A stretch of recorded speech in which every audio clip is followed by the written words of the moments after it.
सियासी सरगर्मियां तेज। नून लीग के काफ लीग से बैकडोर राब्ते। शहबाज शरीफ रवा हफ्ते चौधरी बरादरान से मुलाकात करेंगे। तहरीक अदम एतमाद और इन हाउस तब्दीली पर बात होगी, नून लीगी जराए का दावा। लाहौर में एमक्यूएम के रहनुमाओं की शहबाज शरीफ से मुलाकात। ऑपोजिशन लीडर ने हुकूमत मुखालिफ तहरीक में साथ देने की दावत दे दी।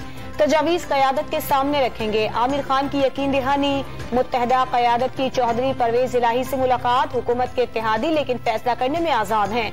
दोनों जमातों के रहनुमाओं का सहाफियों को जवाब।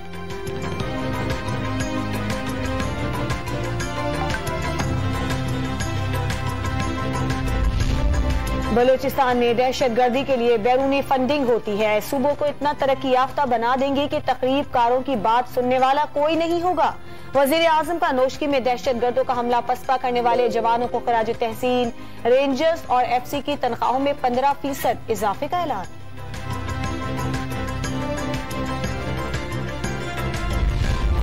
Air chief marshal Zaheer Ahmed Babar Sidhu से किर्गिज फजाइया के सरबराह की मुलाकात। पेशावराना और बाहमी दिलचस्पी के उमूर पर तबादला ख्याल।